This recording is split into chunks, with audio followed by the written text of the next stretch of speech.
Emily Carter's perfectly manicured hand squeezed my arm just a little too tight as she led me toward her boss at my son's wedding reception.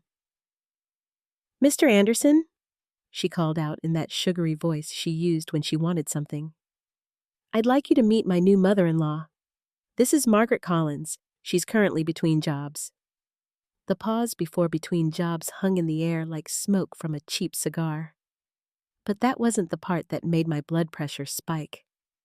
It was what came next, delivered with a smile that could have cut glass. "Actually, she's been unemployed for quite a while. Bit of a loser, really. If you're watching this, subscribe and let me know where you're watching from." Now let me back up and explain how I ended up standing in a Grand Lakeside Hotel ballroom wearing my best dress while my new daughter-in-law called me a loser to her boss. It all started 6 months earlier when David Collins announced his engagement to Emily Carter. I should have seen the red flags then, but love makes fools of us all, especially when it's love for our children. David had met Emily at some fancy corporate event. She worked for Anderson & Comey Chicago, a mid-level marketing firm downtown. Real hotshot, according to her account manager with a corner office and everything. She made sure everyone knew about her success, especially during those awkward family dinners, where she'd answer work calls right at the table. "Sorry," she'd say, not looking sorry at all. When you're climbing the corporate ladder, you can't afford to miss opportunities. The wedding planning was a nightmare from day one. Emily had opinions about everything: the flowers, the music, the guest list, and especially my role in the ceremony. "I think it would be better if Margaret Collins kept a low profile," she told David within earshot of me. After all, she doesn't really understand professional networking. Professional networking. As if I hadn't spent 30 years building relationships in my own field. But I bit my tongue, because David was happy. My boy, my only child, was glowing whenever he looked at her. And if Emily made him happy, then I'd find a way to make peace with her attitude. What I didn't expect was for her to use our family's biggest gathering as an opportunity to publicly humiliate me. Standing there in that ballroom watching her boss's face change as he processed her words, I realized something important. The game had just begun. Mr. Anderson's eyebrows shot up so fast they nearly disappeared into his receding hairline. He was a thin man in his 50s, the kind who probably counted calories and ran marathons on weekends. His handshake was firm but brief, like he was already calculating how quickly he could escape this conversation.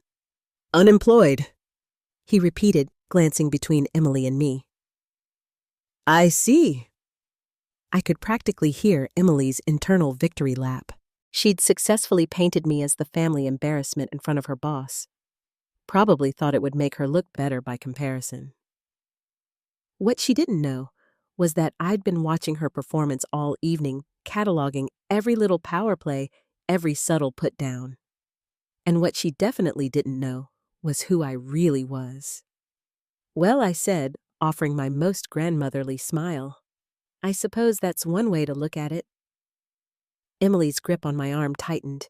She wanted me to fade into the background now that she'd made her point, but I wasn't quite ready to disappear. "Tell me, Mr. Anderson, how are you finding the challenges in your industry these days?" His face brightened slightly.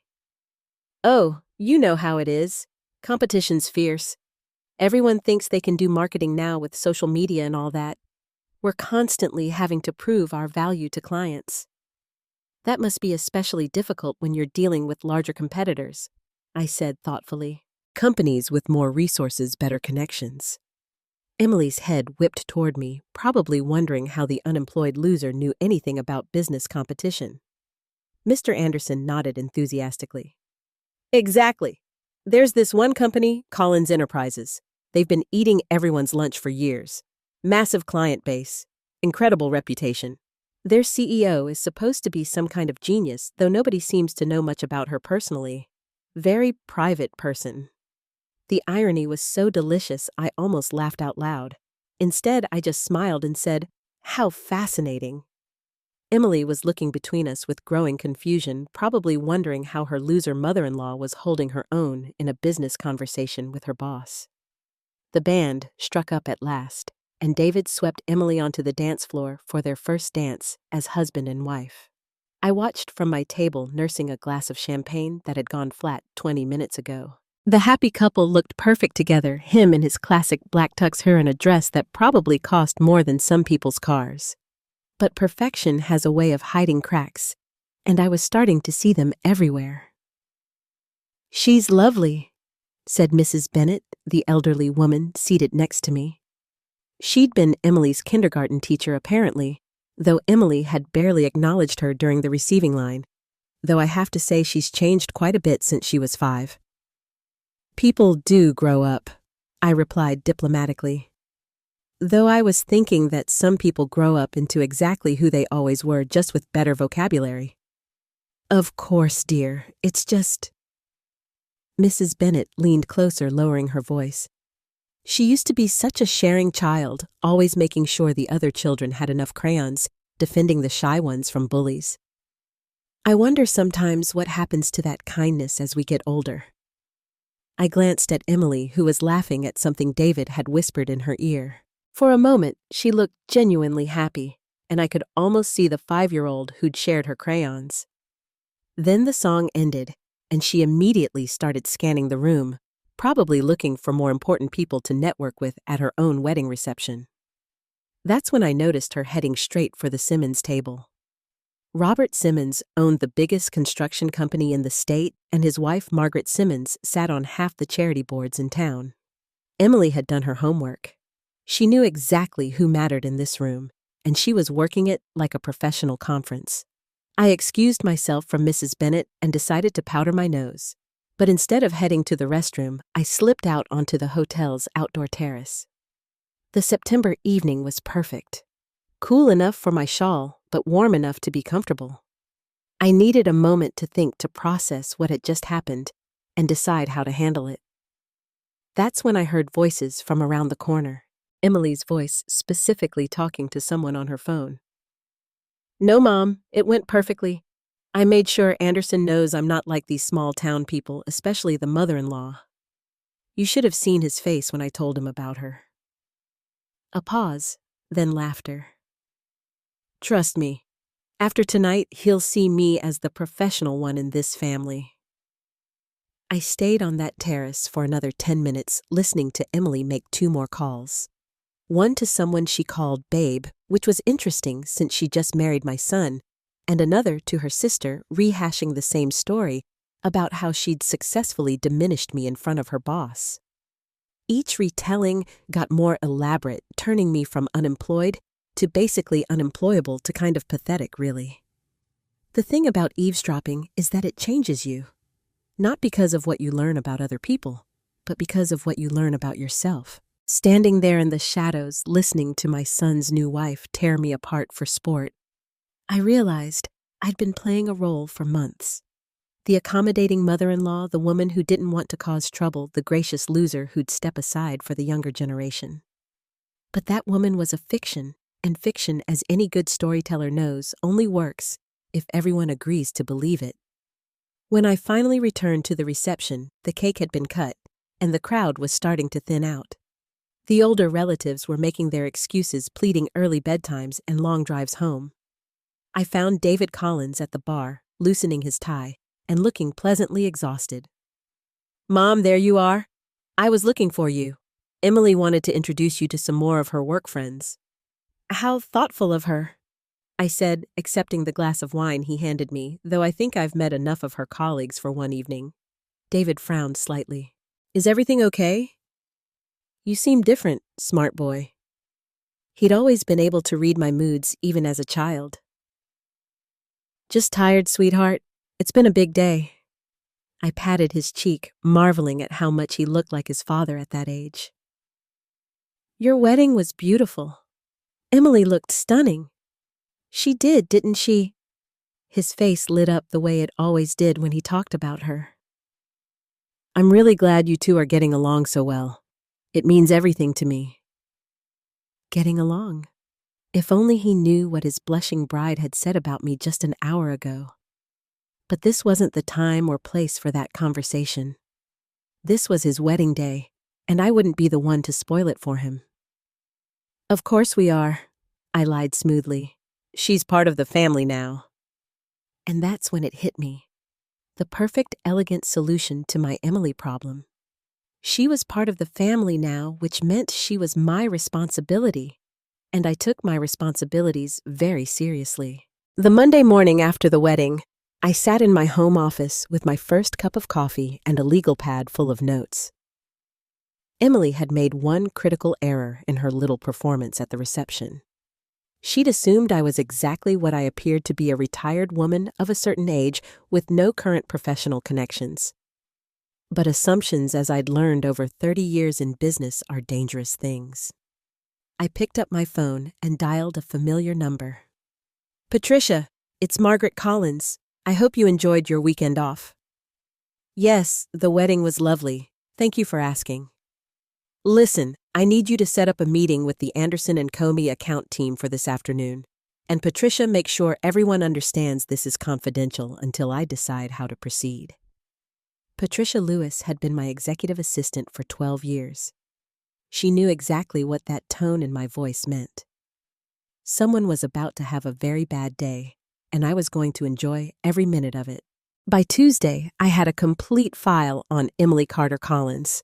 Her employment history, her college transcripts, her credit report, even her social media posts going back 5 years. Information is power, and I'd always believed in being thoroughly prepared before making any important decisions. What I found was fascinating.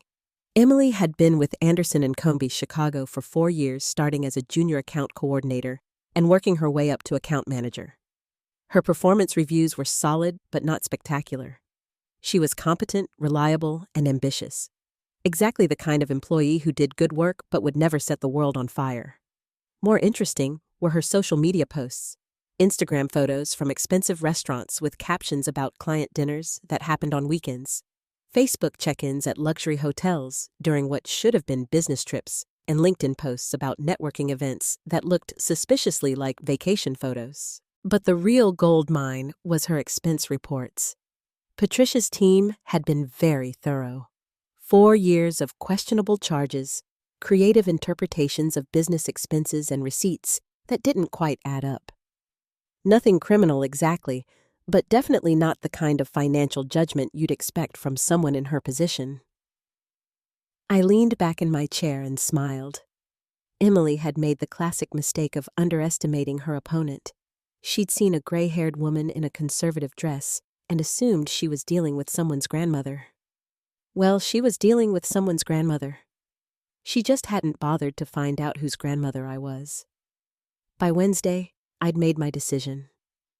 I called Patricia and asked her to schedule a meeting with Mr. Anderson for Thursday afternoon. Tell him it's regarding the future of his company's relationship with Collins Enterprises. And Patricia, make sure Emily Carter, sorry, Emily Collins, now is included in the meeting.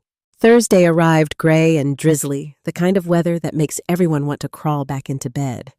But I was up before dawn, selecting my outfit, with the same care a general might choose weapons for battle. I settled on my navy blue power suit, the one I'd worn to my first board meeting 25 years ago, paired with the pearl necklace David's father had given me for our 10th anniversary. Professional, authoritative, unmistakably in charge. The Anderson & Comey Chicago office was exactly what I'd expected. All glass and chrome with motivational posters about synergy and thinking outside the box. The receptionist, a young man with perfectly styled hair and a nervous smile, announced my arrival with the kind of reverence usually reserved for visiting dignitaries. Ms. Collins is here for her appointment with Mr. Anderson, he said into his headset, then turned to me with a bright smile. He'll be right with you. Can I get you anything? Coffee, water? Just coffee black? I said, settling into one of their uncomfortable modern chairs.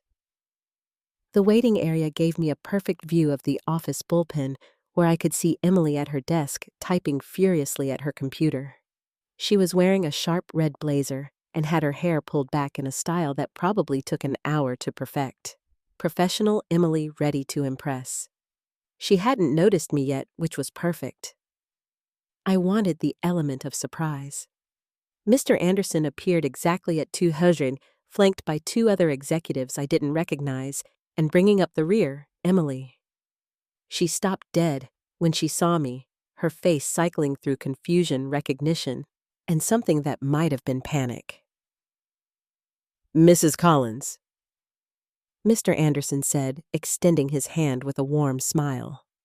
"Thank you so much for coming in.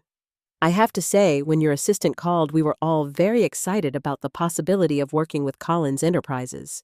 Emily's face had gone pale. She was staring at me like I'd just walked through a wall. "The pleasure is mine," I said, graciously shaking his hand. "Though I should mention it's Ms. Collins. And before we begin, I believe there's something we need to discuss about one of your employees." The conference room fell so quiet you could have heard a pin drop on the polished mahogany table. Emily had gone from pale to green, and I was starting to worry she might actually faint. Mr. Anderson, meanwhile, was looking between us with the expression of a man who'd just realized he'd walked into a minefield. "I'm sorry," he said slowly, "but I think there might be some confusion. This is Emily Collins, one of our account managers. She just got married this past weekend. And you're Margaret Collins?" I said pleasantly. "Emily's new mother-in-law and the CEO of Collins Enterprises." I let that sink in for exactly 3 seconds before continuing. "The same Collins Enterprises that your company has been trying to land as a client for the past 18 months? Emily made a sound that was somewhere between a gasp and a whimper. The two other executives who I now realized were probably brought in to help pitch to Collins Enterprises were staring at me like I just announced I was from Mars. "But at the wedding," Mr. Anderson stammered, "Emily said you were unemployed.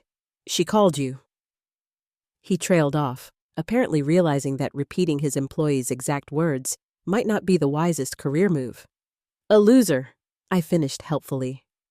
"Yes, I remember, along with several other colorful descriptions, all delivered with such enthusiasm in front of your colleagues and my family." I opened my briefcase and pulled out a manila folder, which brings us to why I'm really here today. Emily finally found her voice. "Margaret, I can explain. It was wedding nerves, you know.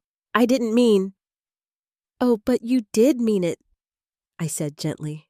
"In fact, you meant it so much that you called your mother immediately afterward to brag about how you'd put me in my place. Then your sister, then someone you called Babe, which was particularly interesting since you just married my son." The color drained from Mr. Anderson's face. Mr. Anderson's face. He was starting to understand that this wasn't just about hurt feelings. This was about his company's relationship with their most important potential client. Perhaps I continued opening the folder and spreading its contents across the conference table. "We should discuss Emily's performance as an employee before we talk about Collins Enterprises' business needs." The documents made a satisfying rustling sound as I arranged them. Expense reports, receipts, performance reviews, social media screenshots. 4 years of Emily's professional life laid bare. Mr. Anderson's eyes widened as he scanned the papers. "These are internal company documents. How did you do diligence?" I said simply. "When someone publicly humiliates me, I like to understand who I'm dealing with, and what I found was quite enlightening." I pointed to a particular expense report. This restaurant receipt from last March, for instance. Emily claimed it was a client dinner, but according to the reservation records, it was actually her birthday party with 8 of her college friends. Emily's hands were shaking now. There must be some mistake." "Or this hotel stay in Orlando last June." I continued, ignoring her protests. "Built as a business conference, but remarkably similar to the vacation photos she posted on Instagram the same weekend. The ones where she was wearing a bikini by the pool, not attending seminars." One of the other executives, a woman in her 40s with sharp eyes, leaned forward. "Are you suggesting that Emily has been falsifying expense reports?" "I'm not suggesting anything," I replied. "I'm simply presenting facts and allowing you to draw your own conclusions." I pulled out another document. This is Emily's LinkedIn profile from last week. Notice how she describes herself as senior management and key decision maker at Anderson & Company, Chicago. Interesting title inflation for an account manager. Don't you think Mr. Anderson was practically sweating now? He'd obviously never looked closely at Emily's social media presence, and what he was seeing wasn't painting a flattering picture of either her judgment or her honesty. Now, I said, closing the folder with a snap. Let's talk about Collins Enterprises' business needs. We're looking for a marketing partner for our expansion into the southeastern U.S. markets. The contract would be worth approximately $15 million over 3 years. The room went dead silent. $15 million was probably more than Anderson and Company made in total annual revenue. $15 million. Mr. Anderson repeated faintly. He looked like a man who'd just been offered a lifeline and a noose at the same time. The business opportunity was enormous, but Emily's presence in the room was making it impossible for him to think clearly. Of course, I continued conversationally. Collins Enterprises has very strict standards when it comes to business ethics. We found that companies with questionable internal practices tend to bring those same attitudes to their client relationships. I gestured to the documents still spread across the table. We simply can't afford to work with organizations that don't share our values. Emily suddenly stood up her chair, scraping loudly against the floor. This is ridiculous. You can't do this to me because of some silly misunderstanding at a wedding. I looked at her with the same expression I might use to examine something unpleasant on the bottom of my shoe. Some silly misunderstanding. Emily, you publicly humiliated me at my son's wedding, then bragged about it to multiple people. You've been inflating your job title, padding your expense reports, and apparently maintaining relationships that your new husband might find concerning. What relationships? She snapped, then immediately looked like she wished she could take the words back. The babe you called after the wedding, I said mildly. The one you told about how you'd handled your new mother-in-law. I'm sure David would be fascinated to learn about that conversation. Mr. Anderson cleared his throat. Perhaps we should take a short recess, give everyone a chance to process this information. Actually, I said, standing up and gathering my documents. I think we're done here. Mr. Anderson, you have some decisions to make about your employee and your company's future. I'll be in touch next week to discuss whether Collins Enterprises will be moving forward with this partnership. I walked to the door, then turned back.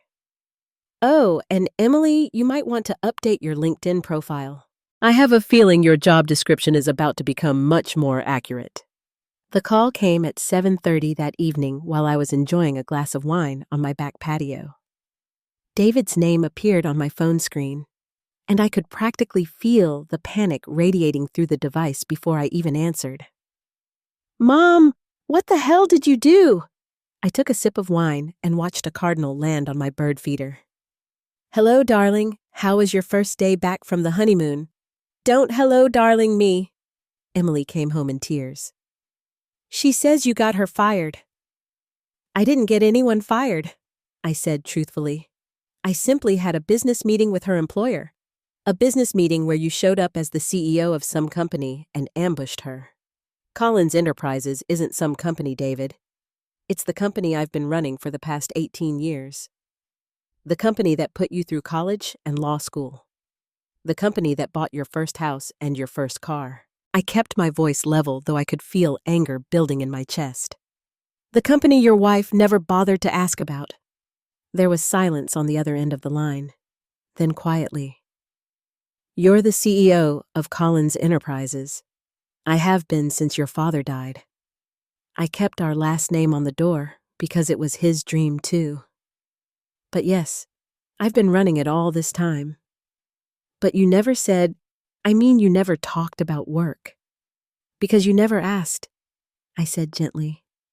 And because I wanted you to succeed on your own merit, not because people knew you were my son. I paused, something your wife might have benefited from understanding before she decided to publicly call me a loser. Another long silence. Then she told me what she said at the wedding. She feels terrible about it. I'm sure she does, especially now that she knows who I am. Mom, please. She made a mistake, but she's my wife. Can't we find some way to work this out? That was the question I'd been dreading. Because the truth was, I could fix this with a phone call. I could make Anderson and Company Chicago ignore Emily's questionable expenses and inflated LinkedIn profile. I could hand them the $15 million contract and pretend none of this had happened. But that wouldn't teach Emily anything. And more importantly, it wouldn't protect my son from the woman he'd married. David, I said carefully, what exactly did Emily tell you about why she lost her job? The silence stretched long enough that I began to wonder if the call had dropped. Then David's voice came back smaller than before. She said you were vindictive, that you couldn't handle a little joke at the wedding, so you used your business connections to destroy her career. I closed my eyes and counted to 10. Emily had learned nothing from our encounter. Even faced with the consequences of her actions, she was still playing the victim. And what do you think about that explanation? I think he paused, and I could practically hear him choosing his words carefully. I think there's probably more to the story. There is. Your wife has been falsifying expense reports for 4 years. She's been inflating her job title on professional networks, and she's been maintaining what appears to be a romantic relationship with someone she calls Babe. Someone she called immediately after our wedding to discuss how she'd handled me. The sound David made was somewhere between a gasp and a groan. That can't be true. I have documentation, sweetheart. Phone records, social media posts, expense reports. I didn't manufacture evidence. I simply compiled what was already there. Why didn't you tell me this before the meeting with her boss? That was the question I'd been hoping he wouldn't ask, because the answer revealed something about me that I wasn't particularly proud of, because I wanted her to have the chance to come clean on her own. I wanted to see if she would take responsibility for her actions or if she would continue to lie and manipulate. And she chose to lie. She did. Even when confronted with evidence, she blamed everyone except herself. I heard Emily's voice in the background, shrill and demanding. David's voice became muffled as he covered the phone, but I could still make out pieces of their argument, her insisting that I was vindictive and cruel. Him asking about the expense reports and the phone calls, her claiming everything was taken out of context. When David came back on the line, his voice was different, tired, older. Mom, I need to ask you something, and I need you to be completely honest with me. Always. Did you plan this? The whole thing, letting her embarrass herself at the wedding, investigating her background, setting up that meeting? Did you orchestrate all of this? I looked out at my garden, where the evening light was turning everything golden. 30 years of building a business had taught me that sometimes the most important battles are won not through direct confrontation, but through patience and preparation. I didn't plan for your wife to call me a loser at your wedding, David, but once she did, yes, I planned my response very carefully, and now she's lost her job, and Anderson and Company Chicago probably won't get your contract. Actually, I said, allowing myself a small smile. I called Mr. Anderson this afternoon. Collins Enterprises will be moving forward with the partnership. Their company will get the contract, and they'll use the revenue to hire better employees with stronger ethical standards. And Emily, that's between her and her former employer, though I understand she'll be receiving an excellent reference letter that accurately reflects her 4 years of service. David was quiet for so long that I began to worry about him.